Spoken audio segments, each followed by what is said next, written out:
La gratuité de l'enseignement qui avait pour mission de venir pallier à l'analphabétisation est venu encore tuer cette éducation parce que vous vous retrouvez dans une salle de classe où un enseignant qui est sous-payé, voilà, un enseignant qui ne mange pas bien, il vient le matin, il se retrouve devant 200 élèves.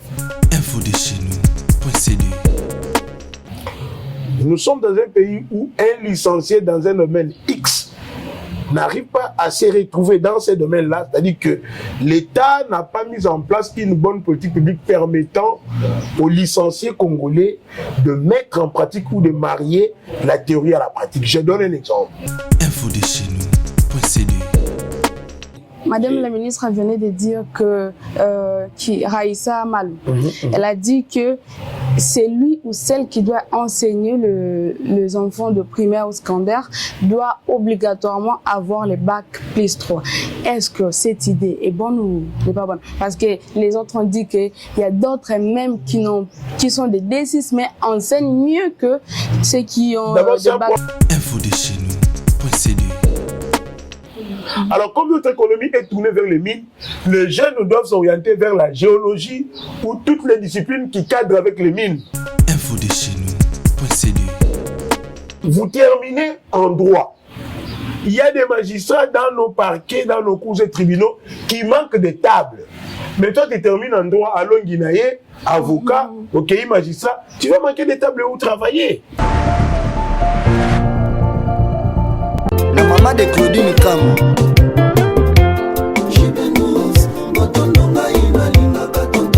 Maman Mimi Malenda na matete Mimi do Mortasi Gierami, la maman de Gracie Kingiana.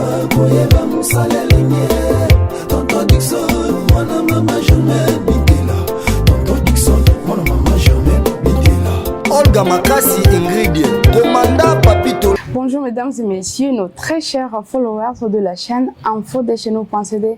Aujourd'hui, on a eu le privilège de recevoir sur notre chaîne Monsieur Prince Kinana. Bonjour Monsieur Prince Kinana. Bonjour madame. J'espère que vous allez bien.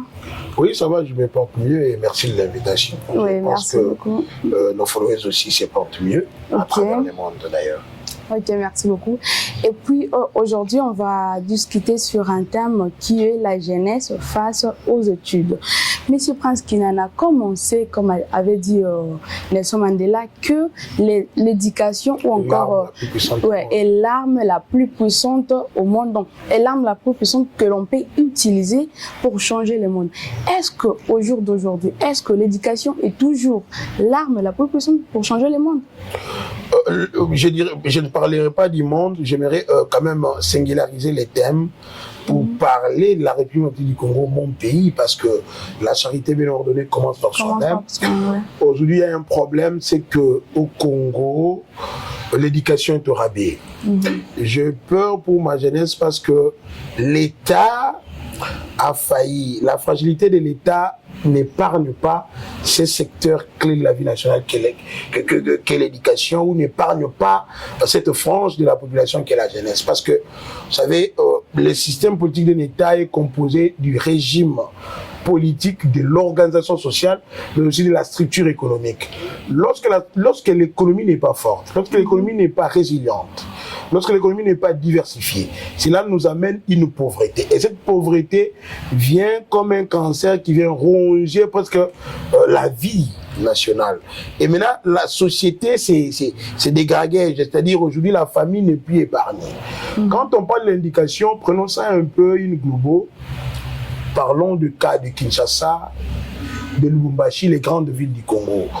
On voit que l'État ne favorise plus la réinsertion sociale ou l'insertion sociale ou cette bonne éducation. Parce que, d'abord, de un, il n'y a pas une éducation de qualité, même au niveau de la base. La gratuité de l'enseignement qui avait pour mission de venir pallier à l'analphabétisation est venue encore tuer cette éducation parce que vous vous retrouvez dans une salle de classe où un enseignant qui est sous-payé, voilà, un enseignant qui ne mange pas bien, il vient le matin, il se retrouve devant 200 élèves. Mais il est censé connaître le nom de chaque élève, comment est-ce qu'il s'applique. Et pourtant, à l'école primaire, l'enfant est censé savoir compter et lire et écrire. Mais comment voulez-vous qu'un enseignant apprenne à écrire à 200 élèves? Ça pose déjà un problème. Mais le système éducatif congolais devait aussi être repensé. Nous sommes dans un pays où un licencié dans un domaine X n'arrive pas à se retrouver dans ces domaines-là. C'est-à-dire que l'État n'a pas mis en place une bonne politique publique permettant aux licenciés congolais de mettre en pratique ou de marier la théorie à la pratique. Je donne un exemple. Mais excusez-moi. Vous avez un chimiste qui est licencié en chimie. Madame la ministre venait de dire que Raïssa Malou, elle a dit que c'est lui ou celle qui doit enseigner les enfants de primaire ou secondaire doit obligatoirement avoir le bac plus 3.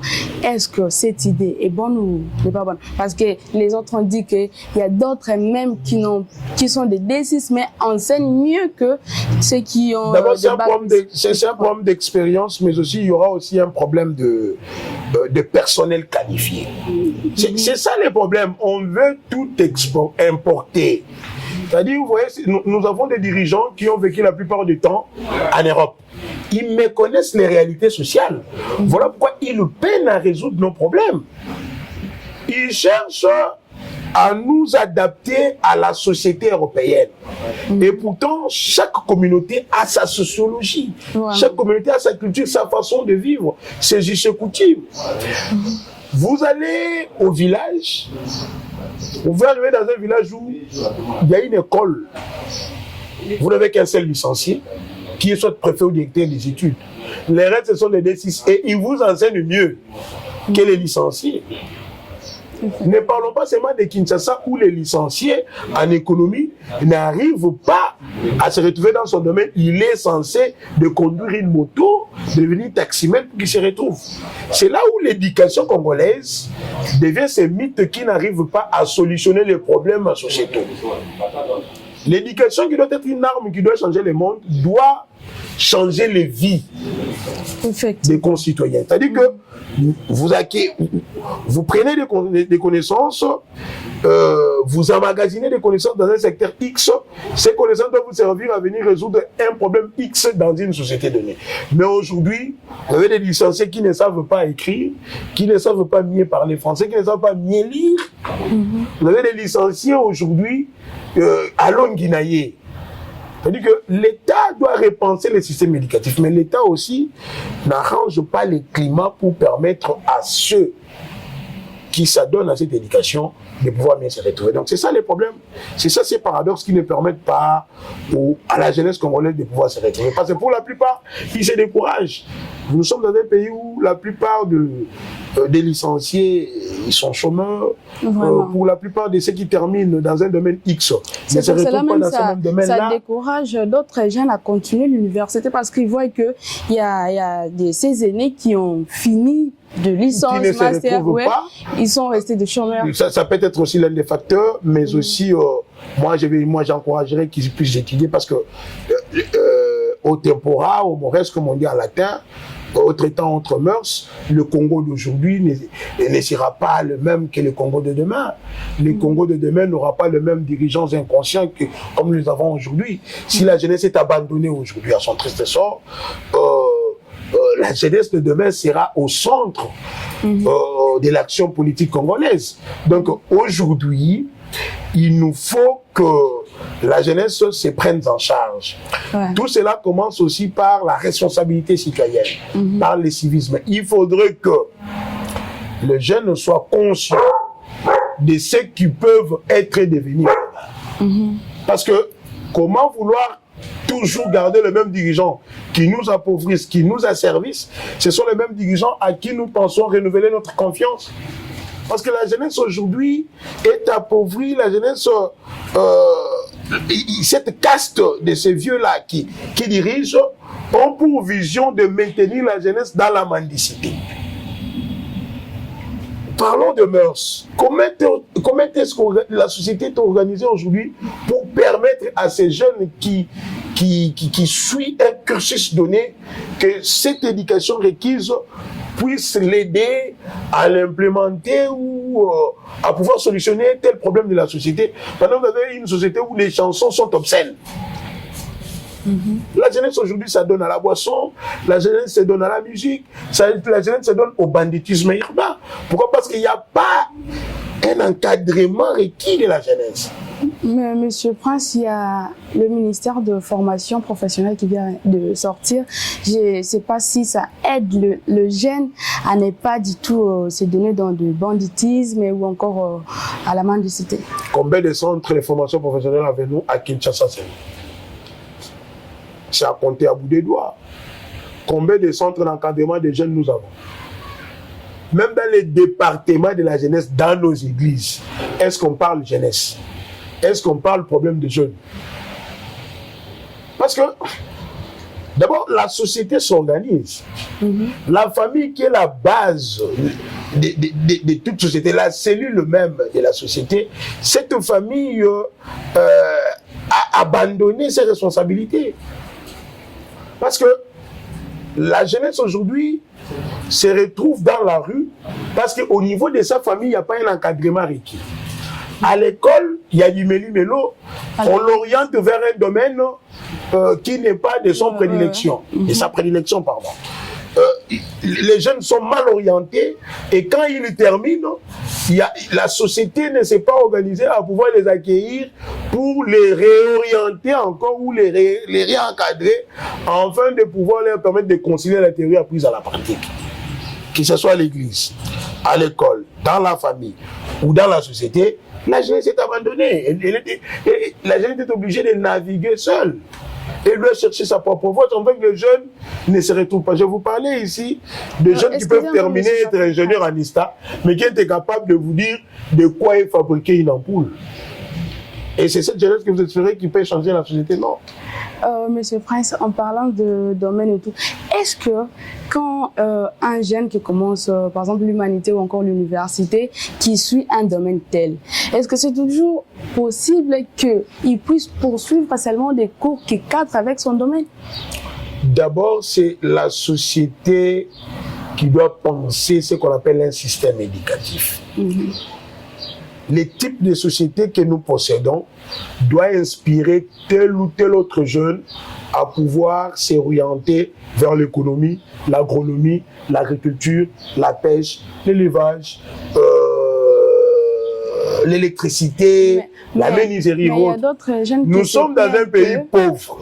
Oui, là, nous sommes dans un pays en voie de développement. Or, dans un pays en voie de développement, l'État doit tout faire que la technique prime sur le droit. Comme l'a dit Antoine de Saint-Exupéry, c'est-à-dire que dans un pays en voie de développement, on a besoin plus de techniciens que de juristes. Vous n'avez pas dit qu'on n'a pas besoin de juristes, c'est-à-dire qu'il a voulu dire qu'on a besoin de ceux qui doivent faire que ceux qui parlent. C'est-à-dire, dans un pays en voie de développement comme le Congo, on n'a pas besoin que la faculté de droit soit inondée. On n'a pas besoin que la faculté de médecine ait plus d'enfants. Nous avons besoin des agronomes, nous avons besoin des agriculteurs, nous avons besoin des électriciens, on a besoin de menuisiers, nous aurons besoin de ceux qui apprennent l'apsculture, l'élevage, les bois et forêts, ce qui s'adonne à des mines. Nous sommes un pays où 80% de l'économie nationale est tournée ou centrée vers les mines. Alors, comme notre économie est tournée vers les mines, les jeunes doivent s'orienter vers la géologie ou toutes les disciplines qui cadrent avec les mines. Okay. Quand ils terminent, ils auront la facilité de trouver sur le marché de l'emploi. Mais quand vous terminez en médecine et que l'État lui-même n'a pas assez d'hôpitaux, vous espérez qu'on vous engage où? Vous terminez en droit. Il y a des magistrats dans nos parquets, dans nos cours et tribunaux qui manquent de tables. Mais toi, tu termines en droit à Longuinaye, avocat, ok, magistrat, tu vas manquer de tables où travailler. Mais pendant que nous avons des champs, nous avons des étangs, si tu termines en agro-vétérinaire, tu es agriculteur, tu termines, tu rentres dans le Congo central, au Kassai, dans les grands Bandundu, tu te trouves des hectares, tu Tu peux planter de maïs, tu peux planter de légumes. Quand tu termines, tu ramènes ces légumes-là, le maïs et autres, tu vends, tu deviens entrepreneur. Vraiment. Agro-entrepreneur, et tu trouves ta voie, tu viens solutionner un problème de l'autosuffisance alimentaire. Et là, l'éducation est en train de solutionner. C'est ça qu'on voulait dire, Mandela. Mais ici, combien d'instituts avons-nous ici à Kinshasa, des instituts agro-vétérinaires?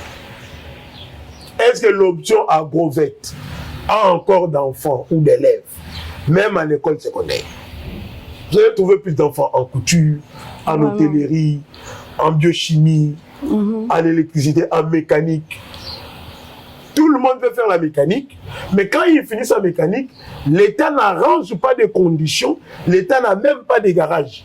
L'État n'organise pas la mécanique industrielle. Ces enfants terminent, soit quand ils vont à l'ISTA, ils sont bandits urbains. S'il n'est pas bandit urbain, ils terminent, il est receveur ou il est chauffeur, soit ils se retrouvent dans la rue. Donc, la jeunesse aujourd'hui manque de l'encadrement. La jeunesse aujourd'hui manque de l'orientation. À l'époque belge, vous arrivez dans une école, vous trouvez, il y a un préfet des études, il y a un préfet des disciplines, il y a un directeur des études, il y a un conseiller d'orientation qui devait orienter l'enfant dès qu'il termine le cycle de base qu'on appelle l'école secondaire, quand il vient entamer les humanités. On regarde par rapport au conseil intellectuel, par rapport à ce que l'enfant, il excelle dans quel type de matière, et puis on l'oriente.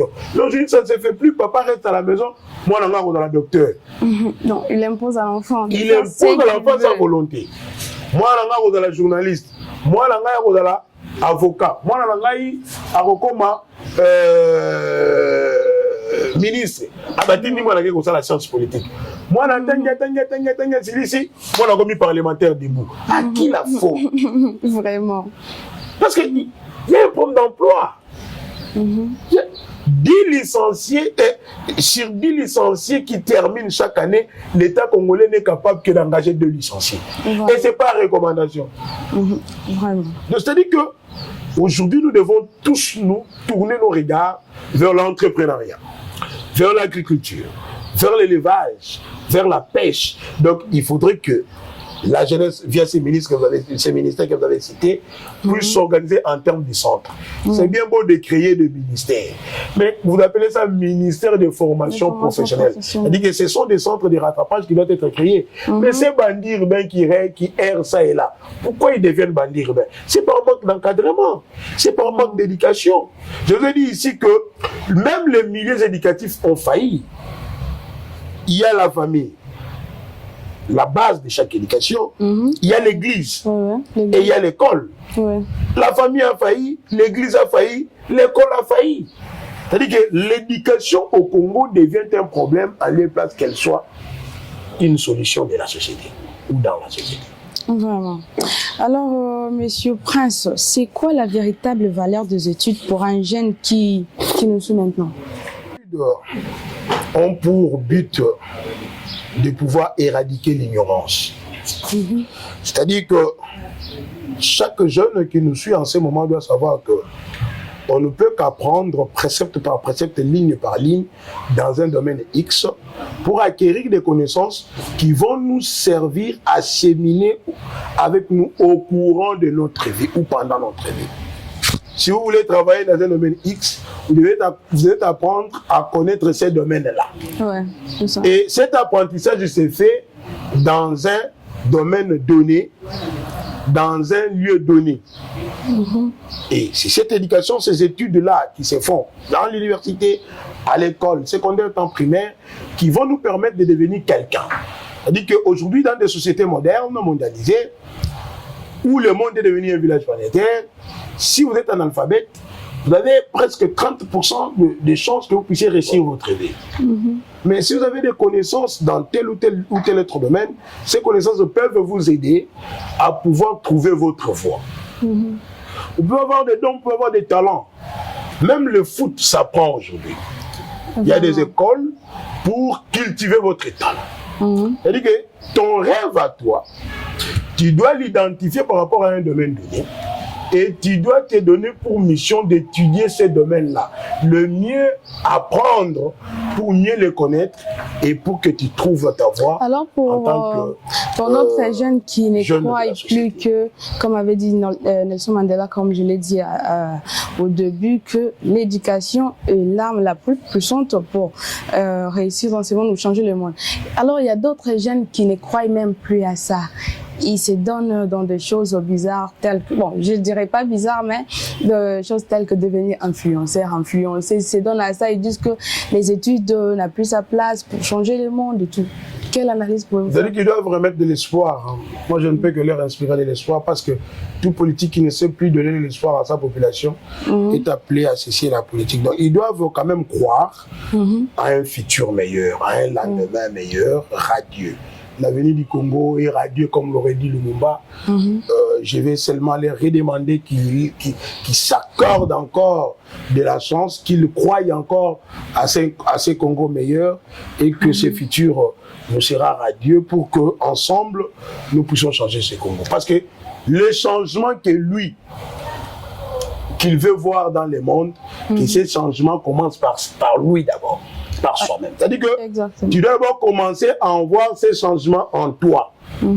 Et pour que toi tu changes, tu dois être capable de pouvoir supporter ces changements, radicaux soient-ils. Donc, ils doivent se prendre en charge. Je les rappelle encore à la responsabilité citoyenne. Leur choix. Jeune, qui côtoie-t-il? Jeune, quelle politique soutient-il? Jeune, quelle idéologie, quelle doctrine soutiens-tu?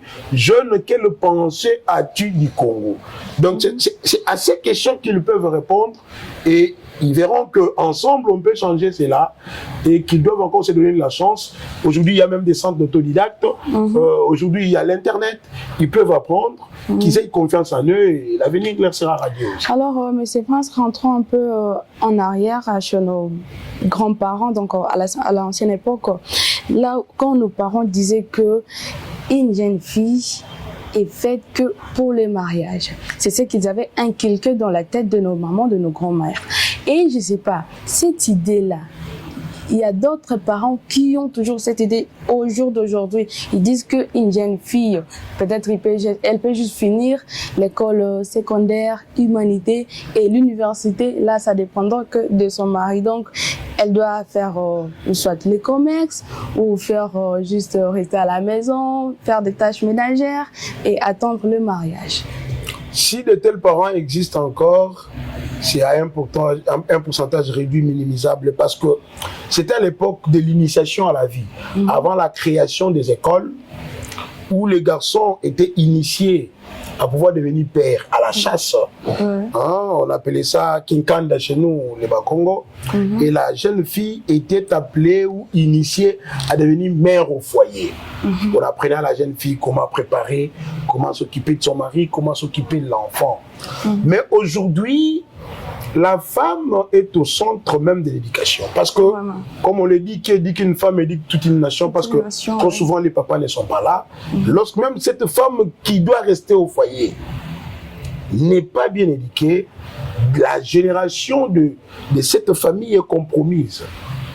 C'est-à-dire que le futur est compromis du fait que la maman n'a pas requis une bonne éducation qu'elle peut transmettre à ses enfants. Donc, il faudrait maintenant, aujourd'hui, ne pas marginaliser la jeune fille. Parce que dans ce monde d'aujourd'hui, nous avons des femmes qui sont députées, nous avons des femmes qui sont ministres, il y a des femmes qui sont présidentes de la République. Donc, ce sont de tels exemples qui donnent du goût à toutes les familles de pouvoir donner l'importance à chaque femme. Il y a même l'UNICEF à qui nous encourageons, qui lance des campagnes tous à l'école. C'est-à-dire que c'est à travers ces campagnes où il n'y a plus la marginalisation, où la jeune fille n'est plus marginalisée, qu'elle reste à la maison pour des travaux ménagers et que les garçons aillent à l'école. Donc, à ces parents, nous disons, laissez nos sœurs, nos mamans, nos futures femmes aller apprendre parce qu'elles sont les berceaux de l'humanité. Elles sont censées, demain ou après-demain, éradiquer pour retransmettre ce qu'elles vont recevoir aujourd'hui en tant qu'éducation à leurs enfants et à leurs petits-fils. Ok, merci beaucoup, Monsieur Prince. Alors, Monsieur Prince, concernant la jeunesse, la ministre de la Jeunesse, Madame Grace Coutinho, qu'est-ce que vous pouvez dire? Est-ce qu'elle est un bon exemple à suivre? C'est un mauvais casting. Bon, moi, c'est ça le problème du Congo. Il n'y a pas ce qu'on appelle le principe du right man in the right place. Coutinho n'a pas l'étoffe d'être ministre de la jeunesse dans un pays où 70% de la population est jeune. Pourquoi? Bon, d'abord, elle n'a pas les qualités requises. Okay. C'est-à-dire que la compétence état d'attribution elle-même n'est pas mature, elle-même a un parcours académique tant scolaire douteux, elle-même ne connaît rien des réalités sociales de la jeunesse au Congo. Je ne vois pas par quel baromètre, qu'est-ce qui aurait poussé à ce qu'on puisse la nommer. Moi, je ne sais pas. En fait, elle est venue faire son temps. Bon, là, maintenant, vous c'est les pères. Non, il fallait que Madame Noëlla quelle action que ça soit à Yanagato. Disons qu'il y a de cela 15 ans passés. Si aujourd'hui, le problème de la jeunesse ne sont pas résolus, parce que ceux qui sont censés solutionner ces problèmes-là, ce sont ces ministres. On a un ministre est un serviteur. Il y a l'article 93 de la Constitution qui est appelé à mettre en place des politiques publiques des secteurs où il est en train de diriger. En fait, pour ne pas que les gens pensent que nous sommes en train de nous acharner sur telle ou telle autre personne, dites-moi quelle action que telle ou telle aurait menée qui a impacté ou qui aurait impacté la jeunesse congolaise. Aucune. Il n'y en a pas. C'est-à-dire que ce sont des gens qui viennent changer leur propre vie. Or, toute gouvernance a pour obligation d'apporter des résultats, changer de vie ou résoudre tel ou tel autre problème de la société. Aujourd'hui, les problèmes des jeunes sont congelés. Parce que ceux que vous appelez ministres de la jeunesse ne peuvent pas être ministres de la jeunesse parce qu'ils n'impactent pas, ils n'inspirent même pas confiance. C'est ce que j'ai dit. Quelle action mener pour le compte de la jeunesse à travailler, à chercher on va les motiver en faisant quoi? C'est ça le problème. D'abord, il faut identifier cette jeunesse. Et pour identifier la jeunesse, il faut la connaître. La grande partie de la jeunesse au Congo, elle est désœuvrée. Elle n'est même pas estudiantine. Même la jeunesse estudiantine, elle a promis peine à trouver. Même jusqu'à la fin de son mandat, tout sera changé. Tout, c'est vague. Sera changé en faisant quoi? C'est pas de la magie. Vous devriez peut-être, comme vous la connaissez mieux, nous dire que voici son programme, voici ce qu'elle a promis faire, voici comment elle pense le faire, voici les champs d'action, voilà comment est-ce qu'elle aurait identifié cette même jeunesse. Moi, j'ai vu à une époque où elle a rassemblé les jeunes, leur distribuant des cimes et des capotes. Je me suis dit, mais est-ce que c'est normal? Quand vous donnez aux jeunes des cimes pour qu'ils deviennent des tenanciers des cabines téléphoniques ou comment? Donc, c'est-à-dire que, en lieu et place de pouvoir promouvoir l'entrepreneuriat, en lieu et place de mener les plaidoyers de jeunes, excusez-moi, au Conseil des ministres, pour que ce Conseil des ministres, qui est un organe décisionnel, prenne des dispositions pour venir remédier aux maux de la jeunesse. Vous les rappelez pour leur distribuer des cimes, pour qu'ils en fassent quoi? Alors, il y a quelques lignes de son bilan que j'ai vu sur Internet. Elle a dit Vision 2026, après les villages des opportunités fin 2025, l'année 2026 est axée sur l'élargissement de l'impact, la proximité et la création d'opportunités. Non, c'est ça le problème. Donc, vous voyez que il y a un problème avec vos dirigeants congolais, ce que vous appelez excellence, ministre et autres, c'est qu'ils jouent avec les vocables pour distraire les jeunes. C'est pendant ces villages des opportunités où elle aurait distribué des cimes et des capotes. Les images sont là. Okay. quel jeune a-t-elle donné telle opportunité et dans tel domaine de la vie? Citez-moi par rapport à ce que vous êtes en train de dire. Quelles sont les opportunités qu'elle aurait pu offrir à cette jeunesse? Combien de jeunes ont été engagés, par exemple, dans des mining, dans des sociétés autres? Non. En fait, elle, en tant que ministre de la jeunesse, devait peut-être mener les plaidoyers en disant, si la SNEL veut engager, comme 70% de la population est jeune, il faut qu'il y ait un quota de la jeunesse. Si telle entreprise veut engager, il faut qu'il y ait un tel quota de jeunes. Dans telle action gouvernementale. C'est déjà le message qui va tout droit chez Madame la ministre. Mais si elle saura appliquer cela, même de par la redevance coutumière, la redevance minière, pardon. Nous avons des sociétés minières qui exploitent nos mines, comme notre économie est tournée vers les mines. À travers le ministre des Mines, la première ministre et celui des Finances, on demande à ces miniers de prévoir une quotité pour l'entrepreneuriat de jeunes. Et lorsque cet argent arrive, vous créez des centres de formation, vous créez des sociétés, vous créez des opportunités d'emploi. Ce n'est pas que lorsque les opportunités d'emploi arrivent, ce sont les partis politiques qui recommandent des ministres, des députés et autres. Mais les jeunes errent ça et là. Allez à l'ONEM, l'Office national de l'emploi, où on recense les chômeurs congolais. Vous voyez que la plupart des gens qui y vont, ce sont des jeunes, pour avoir la carte des chômeurs. Quelqu'un, des fois, ces cartes sont monnayées. Elle, en tant que ministre de la Jeunesse, devrait se battre ensemble avec celui du travail pour dire, celui de l'emploi et programme social pour dire, dites aux entreprises de ne plus exiger l'expérience professionnelle aux jeunes. Comment voulez-vous quelqu'un qui vient de finir l'université, vous lui exigez de présenter une expérience professionnelle de 5 ans avant de l'engager? Vraiment. Si vous ne lui donnez pas l'occasion de travailler, où aura-t-il cette expérience professionnelle? Vraiment. C'est ça le combat que doit mener tout ministre de la Jeunesse qui arrive. Parce que les problèmes de la jeunesse sont connus aujourd'hui. La réinsertion sociale pour ceux qui sont bandits urbains, l'emploi pour ceux qui finissent les universités, les opportunités, l'entrepreneuriat. C'est-à-dire que le champ est vaste. Mais il suffit pour eux ou elles de trouver de bonnes politiques publiques. Dès qu'ils les implémentent, ils vont solutionner les problèmes. Mais là, vous avez dit que quand un licencié finit d'étudier, on lui demande pour l'engagement, on lui demande le 5 ans d'expérience.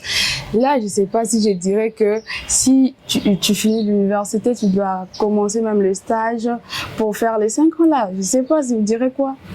Pour faire les 5 ans ça dépend, de stage. Ça dépend des domaines. Bon, moi, je ne sais pas, est-ce qu'un stage dit 5 ans? Vraiment. Alors. Dans certains domaines, les stages disent 3 mois.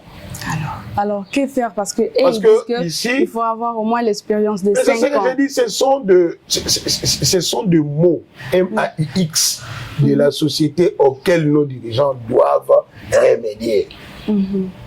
C'est-à-dire que quelqu'un qui finit, il est licencié en droit. Il est appelé à faire un stage, peut-être qu'il veut devenir avocat. S'il ne veut pas devenir avocat, il s'est dit, je trouve une entreprise où je ferai mon stage professionnel pour pouvoir un peu m'adapter à la vie professionnelle. Ce stage ne dure pas 2 ans. Quand il termine, il doit trouver une société où il doit travailler parce que l'ouvrier doit mériter un salaire et c'est de par ce salaire-là qu'il pourra s'y vivre. Mais à cet étudiant-là, à ces jeunes licenciés, vous lui exigez 5 ans. C'est de la méchanceté.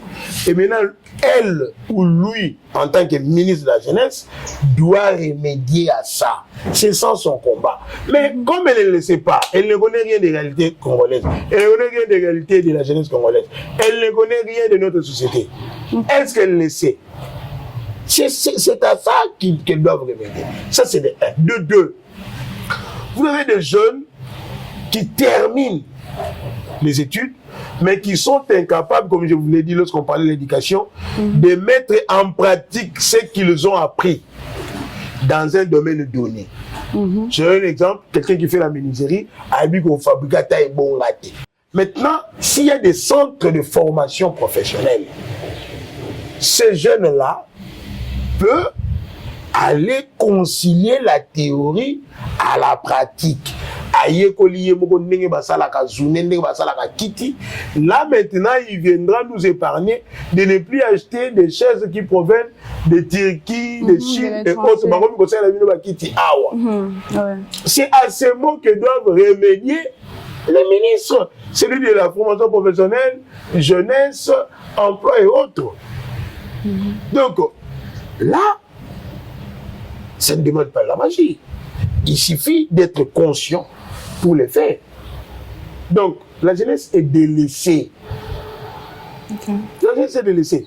Pas seulement que nous sommes dans un pays où la pauvreté a atteint son paroxysme, où il y a plus de chômeurs, mais les opportunités même pour tourner les regards vers l'entrepreneuriat ne sont pas mises à la portée de tous. C'est pour ça que vous allez voir que les jeunes deviennent, comme vous l'avez dit, des influenceurs. Où les jeunes se donnent à des jeux de hasard, à des paris sportifs. Comment voulez-vous que quelqu'un mette son espoir, il mise tout ce qu'il peut avoir comme énergie, pensée, âme et autres dans un pari sportif? On dit que l'État a failli à sa mission. Donc, dans la mouille, et soit que papier winner na beta qui sont continuer donc là à ces Congolais là, ceux qui sont censés diriger sa vie, qui sont censés lui permettre d'atteindre le bien-être, ont failli à leur mission. C'est clair. Nous sommes la chaîne Info de chez nos pensées. Juste un petit rappel, nous sommes déjà à la fin de notre émission. Alors, Monsieur Prince, qu'est-ce que vous pouvez dire à un jeune Congolais qui vous suit maintenant, pour finir? Bon, à tout jeune qui me suit, je lui demanderai seulement la responsabilité et le civisme. Je demanderai à ces jeunes la discipline et l'ordre. Je demanderai à ces jeunes le changement de la mentalité. Je demanderai à ces jeunes la culture de la sanction, mais aussi je vais demander à ces jeunes le goût de la lecture, l'apprentissage. Exactement. Et c'est comme ça que nous pouvons remédier à tous nos problèmes. Parce que si je dois chercher à décortiquer, on risquerait encore de faire encore une autre émission par rapport à tous ces principes que je viens de dire. Il faut que les jeunes Congolais soient disciplinés, que les jeunes Congolais croient en lui, les jeunes Congolais soient civiques, responsables, que les jeunes Congolais apprennent de son devoir, que les jeunes Congolais apprennent les métiers. C'est ça. Et demain sera meilleur. C'est ça. Merci beaucoup pour avoir accepté notre invitation sur la chaîne Info de chez nous.cd. Et puis merci aussi à vous qui avez pris votre temps pour nous suivre et restez toujours branchés pour ne rien manquer. Merci et à la prochaine.